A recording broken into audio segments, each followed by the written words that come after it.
everyone, welcome to our channel Ray. Today I am going to talk few tips for parents of children with special needs. One of the most common recommendation for individuals with special needs is to engage their days with productive activities. Parents worry a lot about how to make their children engage throughout the day.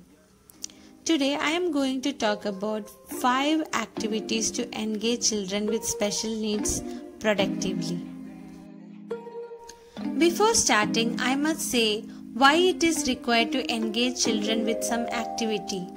Doing so helps the children to reduce their stereotypical behaviors, in contrary if they are free and do not have anything to do. The probability of engaging in stereotypical behaviors become high in that case. A lot of inappropriate behaviors develops when they don't know how to behave or when they don't have anything to do. So, by keeping children active and engaged in some activities, these can reduce inappropriate behaviors. I usually recommend to do repetition of known skills to some activity to make it easier for the students. This will make them less anxious about the complexity of the activity and strengthen their skills. This in turn helps them to maintain and reduce regression. These activities can be good replacement behaviors as well. For example, if your child wants to take attention from someone, he might go grab their hands to attend him, which is appropriate to an extent. But what if they create something like a greeting card and show somebody and gain their attention?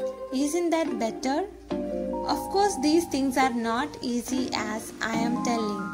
These needs a lot of timely practice and consistency. And few important points to consider and remember are each person is unique, so as your child, so as their skills, and all of these activities might not be equally possible with them, but definitely you can restructure and make these activities customized to them. When customizing these goals, remember to make them systematic and as attainable goals. It is okay to underestimate the ability of your child and use easy things than overestimating and trying out harder things, which make it very difficult for the child as well as to you. If you use some measurements, you can validate if he or she is able to do, and then you can go to the next level. Okay, let's start with number 1, puzzles. There are plenty types of puzzles are available in the market. Puzzles are good for their fine motor, visual performance, planning, etc. While starting with the puzzles, remember to start from easy to harder.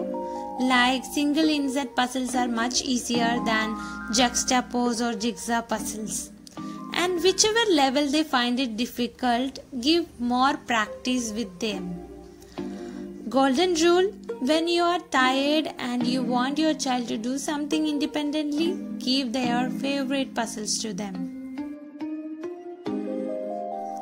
Coloring is known to reduce stress level and a good way of meditating, which also helps to increase reasoning skills of the children. For a child with special needs, coloring will specifically help them for their fine motor control and visual performance, along with other benefits. Again, you need to make sure which is the comfortable medium for your child to color. My suggestion is to start from thick crayons to thin, then pencils and sketches, and then to paints. You can also try painting with the vegetables and finger painting the days you are ready to supervise closely, and it is okay to be messy. Number 3, beading. Beading is a good handicraft and helps to improve eye-hand coordination and motor skills. This also helps the children to improve their sitting span and concentration. Here also we have to use the same rule, that is starting from big threads and then to smaller sizes. Same goes with the size of beads. Needless to say that it is good to start with thick threads and big beads. If students are finding it difficult even after, then dip the thread into glue and dry. That will make the thread stiff, and then children can easily string the beads. Next one is cutting and sticking. When it comes to cutting, I always recommend to supervise the children, and if it is dangerous, use plastic scissors. Start with thick papers to thin papers. Simple designs like cutting in a line to curves, basic shapes, then to complicated shapes.